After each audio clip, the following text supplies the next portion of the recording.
गुस्सा करना बुरा क्यों है? आप जब शांत हो जाओगे ना, उसके बाद में पता लगता है कि उसके जो नतीजे सामने भुगतने पड़ते हैं।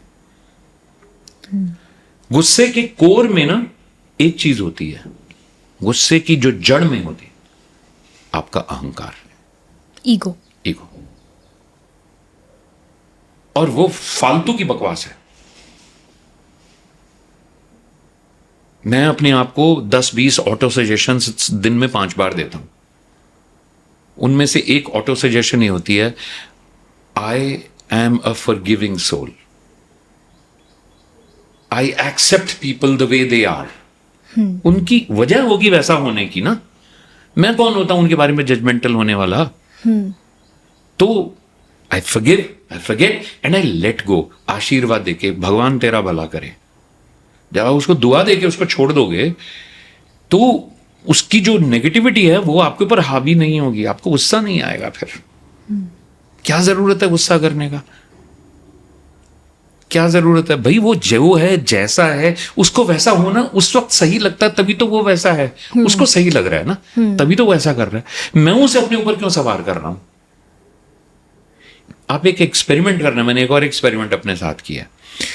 90% of your happiness or miseries will depend upon the way you react to people and situation. Oh, right. ठीक है ना? मान लीजिए अभी मैंने कोई बदतमीजी की, मान लीजिए, तो आपका जो रिएक्शन होगा मेरी तरफ, वो आपकी खुशी, शांति, सब कुछ वो तय करेगा। मैंने तो अपना कर्म कर दिया ना, मुझे ऐसा लगा करना सही है तो मैंने कर दिया। तो ऐसा सोचते हैं कि आपने अभी मेरे ऊपर गुस्सा किया जी, तो या तो मैं शांत रह के रिएक्ट कर सकती हूँ, या मैं भी गुस्सा करूं, या फिर मैं माफ कर दूं कि कोई बात नहीं। देखो अब 3 सिचुएशन आपने क्रिएट की, 3 रिएक्शन पॉसिबल। नंबर 1 रिएक्शन, शांत रह के रिएक्ट कर सकती हूँ। पर उसके इसमें हो सकता है कि मैं उस वक्त तो शांत रह गई, पर बाद में मैंने सोचा उन्होंने मुझसे ऐसे बात की, उन्होंने मुझे ऐसे क्यों कहा, मैं सोचती रहूंगी। वो चलता रहेगा, हाँ। पीछे कहीं ना कहीं चलता रहेगा। यानी मैंने दबा दिया अपना आपने emotion। दबा दिया। तो that period can be 5 minutes, that period can be 5 days, that can be 5 years, that can be 50 years। या दैट मीन्स जब जब आप मेरे बारे में सोचेंगे, आप मेरे उस एक्शन के गुलाम हो गए। और उस दरमियान जितनी देर तक आपने सोचा, आपने अपनी कितनी एनर्जी वेस्ट की, और मेरा और आपके बीच का एक कार्मिक अकाउंट बन गया। या फिर उसको निपटाने के लिए फिर कभी मिलना पड़ेगा, इस जन्म, अगले जन्म, कोई भी जन्म। ठीक है? या उस वक्त दूसरी चॉइस क्या थी, आप भी गुस्सा कर दें, संबंध खराब हो गए, वो भी एक कार्मिक अकाउंट नेगेटिव बन गया, चलो हम दोबारा जिंदगी में कभी नहीं मिलेंगे। लेकिन वो उसका जो असर है, आपने और मैंने अभी समझ लिया कि खत्म हो गया, आएगा फिर से दोबारा से। लॉ ऑफ नेचर है, वो मिलाएगा फिर से। और थर्ड ऑप्शन आपने क्या दी? Forgiving and let go. या छाड़ यार, मिट्टी पा, पंजाबी में बोलते हैं ना। हाँ। मिट्टी पा, मिट्टी डाल दी मतलब दफन कर दिया उसको। हाँ। डिलीट, मैं अपने आप से बार बार बोलता हूँ, डिलीट। जैसे आप अपने लैपटॉप पे जाते हैं, डिलीट करते हैं, मेमोरी को डिलीट कर देते हैं ना, वैसे ही उसको भी बार बार डिलीट किया। जबरदस्ती नहीं किया, साथ में एक दुआ भी दी कि रब तेरा भला करे, परमात्मा तेरा भला करे। उससे क्या होगा, जब जब वो थॉट आएगी, और मैंने जब जब वो डिलीट करके वो दुआ भेज दी, तो वो थॉट आनी बंद हो जाएगी। आप ये देखोगे, नेगेटिविटी के बारे में हम बहुत ज्यादा सोचते हैं, अच्छे लोगों के बारे में हम बहुत कम सोचते हैं। हाँ, और कोई अच्छा इंसान हो जिसने हमारे साथ बहुत अच्छा किया हो, और एक बार अगर वो कुछ गलत कर दे तो हमें वो गलत चीज ज्यादा याद रहती है और हम अच्छाइयाँ भूल जाते हैं। क्योंकि फितरत है ना इंसान की, ह्यूमन नेचर, ये फितरत है, ह्यूमन नेचर है। तो हम उसके बारे में सोचेंगे, उसने जो तमाम अच्छाइयाँ की होंगी उनको, ये फितरत है। तो हमको अपनी इस फितरत को समझना है। तो आपका जो बुनियादी सवाल क्या था कि मेरी जो इस उम्र में जो एनर्जीज हैं, इसका राज क्या है? उसका एक ही है, आप एक्सपेरिमेंट करके देखो। मैंने किया, मैंने जिस तरह से रिएक्ट किया है लोगों के लिए, पिछले 10 साल में, 15 साल में, मैं बड़ा शांत हूँ, अंदर से बड़ा प्रसन्न हूँ, अच्छा, अंदर से बहुत खुश हूँ। वो दैट बबलीनेस इज देयर, वो अंदर का बच्चा बहुत खुश है अंदर का। और ये शायद ये वजह है, प्रोबेबली ये वजह है या एक दूसरी वजह है। मुझे बहुत अच्छा लग रहा है अंकल आपसे बात करके, क्योंकि ना हम बैठे हैं आज मोटा माउथ शो पे आपके काम के बारे में बात करने के लिए, but we are discussing our person, मतलब how to be a good person and feelings और इमोशंस के बारे में बात कर रहे हैं। मैं बताऊं आपको क्या होता है, आप जितना गुस्सा अंदर लेके, जितना डिसकंटेंटमेंट अंदर लेके आप जाओगे अपने घर, आप नोटिस करना आपकी नींद की क्वालिटी कैसी है। बिल्कुल अच्छी नहीं होती है जिस दिन ऐसी फीलिंग होती है, तो है ना, आप किस क्वालिटी की स्लीप आपको मिल रही है। एक कहावत है घोड़े बेच के सोना, कितने लोग हैं जो घोड़े बेच के सोते हैं आज की डेट में? कोई भी नहीं, बहुत कम होंगे, है ना। वो तो घोड़े गिनते ही रहते हैं इकट्ठे करने में, नहीं ये घोड़ा रह गया मेरा वहां पे, वो घोड़ा वहां पे बंधा रह गया, है ना। तो वो स्टेट में अगर आप पहुंचोगे, और वो तभी पहुंच सकते हो जब आप ये कॉन्शियस रहो इस बारे में, how will you react to people and situation. और उसके लिए सिंपल फॉर्मूला है, accept people and situation the way they are. उनको बदलने की कोशिश मत करो, वो जो हैं जैसे हैं वो वैसे होने की उनके पास वजह होगी ना, तभी तो वो वैसे हैं।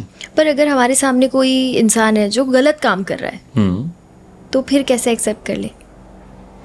देखिए, आप उसे अपने अंदर मत लेके जाइए, आप अपने आप से ये पूछिए कि भाई वो गलत कर रहा है, ठीक है, मैं भी जानता हूं वो गलत कर रहा है, और ये जो गलत काम है ये एक्सेप्टेबल नहीं है, करेक्ट, लेकिन मैं उसे अपने पे हावी क्यों होने दे रहा हूं, उसके कर्म को अपने पे हावी क्यों होने दे रहा हूं, ये भी तो सवाल पूछ सकते हो ना। वो उसका कर्म है ना भाई, उसके कर्म का जिम्मेदार वो खुद है। मैं हंटर लेके उसके पीछे क्यों पड़ा हूं, या मैं हंटर लेके उसके कर्म की वजह से खुद अपने आप को क्यों हंटर मार रहा हूं, क्यों दुखी हो रहा हूं, क्यों ये उम्मीद कर रहा हूं कि ये ऐसे से ऐसा हो जाए, क्यों? So the bottom line is the key to my happiness lies in my hands. Yes, the way you react to people and situation, you also have a choice not to react. Don't react. That is also the art of living. Yeah. क्या जरूरत है लोगों की मुसीबतों का, लोगों के कर्मों को अपने ऊपर ओढ़ना, छड़ना? क्या जरूरत है? क्या जरूरत है सबके बोझ अपने सिर पर डालने का? अपना ही बोझ हल्का कर लो, बहुत है। आपने अपना बोझ हल्का कर लिया, अपने से किसी के लिए कुछ गलत नहीं सोचा, या गलत रिएक्ट नहीं किया, या गलत एंडोर्समेंट नहीं किया आपने, तो you have contributed towards the peace. You have contributed. You see, ये जो इसकी जो क्रोनोलॉजी है ना पीस की, it is inside out, not outside in. Outside तो सब मुसीबत ही मुसीबत है। Yeah. मैं उसको अंदर लेके अगर यहां पे दुखी होना शुरू हो गया, फिर तो बड़ी मुसीबत है। और अगर मैंने यहां से उसके लिए रिएक्शन पीसफुल क्रिएट किया, या किया ही नहीं, तो बहुत सुख है। एक बंदा भी ऐसा होगा ना, तो अपने आसपास बहुत 100 मुसीबतों से अपने आप को और दूसरों को बचा लेगा, by not reacting. You see, you are first of all not reacting. Second, you are forgiving. Third, you are letting go. Fourth, you are giving a blessing to the person. You see, मैं बड़ी बात नहीं बोल रहा हूं, but Jesus Christ ने भी तो कहा था कि इनको नहीं पता ये क्या कर रहे हैं। हाँ, इनको नहीं पता ये क्या कर रहे हैं, इनका भला करने की बात ही कही थी ना। यस।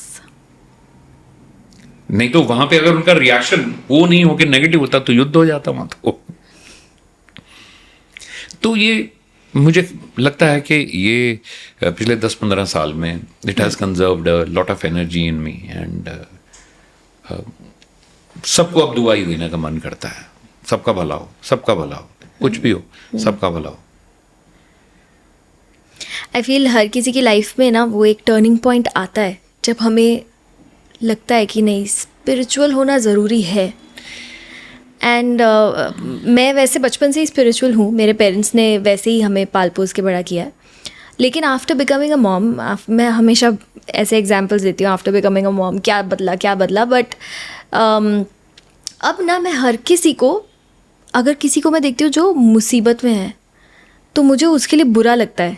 क्योंकि मैं ऐसा सोचती हूँ कि एक माँ बनने के बाद ना हम अपने बच्चे को उस सिचुएशन में इमेजिन करते हैं कि यार अगर उसके साथ ऐसा हो रहा था तो हमें हर किसी के लिए बुरा लगता है, हम हर किसी के लिए एम्पैथाइज करते हैं, सिंपैथाइज करते हैं, एंड हर किसी के लिए अच्छा सोचते हैं, हर किसी को ब्लेसिंग देते हैं। I feel after becoming a parent the life changes and it makes you a good person. Definitely, बिल्कुल सही कहा आपने। तो मैं बताऊँ, एक मैंने बहुत पहले एक जगह एक कोट पढ़ा था हिंदी में, अंतर्मुखी सदा सुखी। इंट्रोस्पेक्शन में जो इंसान जाता है वो हमेशा सुखी रहता है। जब आप अपने अंदर जाके आप अपने आप से ईमानदारी से बात करते हो, व्हेन यू कनेक्ट, देखो दो चीज़ें हमारे दिमाग में चलती, एक हमारा माइंड है जिसको हम मन कहते हैं, ठीक है, हाँ, और एक हमारी आत्मा है। उन दोनों के बीच का अंतर समझ लिया जिसने, क्योंकि मन भटका देता है, जिसने उन दोनों के बीच का अंतर समझ लिया, मन विचारों की पोटली है, आत्मा आपको सही दिशा में ले जाने वाली है। तो अंतर्मुखी जो रहेगा ना, वो हमेशा इंट्रोस्पेक्शन में जो रहेगा, उस तक ये कुदरत का लॉ है, उस तक ये प्रकृति का नियम है, उस पे उसके पास में सही गाइडेंस ऊपर वाला भेजेगा किसी ना किसी तरह से। You got to be a seeker, अपने आप भेज देगा वो। भाई अब हमने ये शो शुरू करने से पहले हमने क्या डिस्कशन किया था? आपके काम के बारे में। और हम कर क्या रहे हैं? या हम कर क्या रहे हैं देखो। तो ये भी प्रारब्ध है, ये भी डेस्टिनी है। ये भी प्रारब्ध है, ये भी डेस्टिनी है। कब आपको कौन कहां से ज्ञान मिलेगा, लेकिन मिलेगा उसी को ज्ञान जो सीकर होगा, जिसके अंदर वो जिज्ञासा होगी, जो ज्ञान, हिंदी में एक शब्द है ज्ञान पिपासु, बहुत हिंदी का आजकल के बच्चों के लिए कठिन शब्द है ये, ज्ञान पिपासु। हाँ, नॉलेज सीकर। हाँ, सीकर, नॉलेज सीकर, जिसमें ज्ञान की प्यास हो। आजकल हम लोग गुड लिसनर्स नहीं है ना। कहाँ है, हम तो सब बोलते ही बोलते हैं। हाँ। देखो जब आप अच्छे सुनने वाले बन जाते हो ना, तो आपके पास में नॉलेज का भंडार हो जाएगा, ज्ञान का भंडार हो जाएगा, ये तो तय है। फिर आप फौरन जो है सही बोलने वाले और गलत बोलने वाले और फालतू बोलने वाले का फर्क करना फौरन सीख जाएंगे आप, और किससे कितना लेना है, सीखना है, फौरन आपको समझ आ जाएगी। क्या बात है। अगर आपको ये वीडियो अच्छा लगा तो प्लीज़ हमारे इस चैनल को सब्सक्राइब कर लो, क्योंकि हम इस चैनल पे ऐसे ही बहुत सारे बहुत फन एंड बहुत इंटरेस्टिंग क्लिप्स डालते रहते हैं। See you in the next one.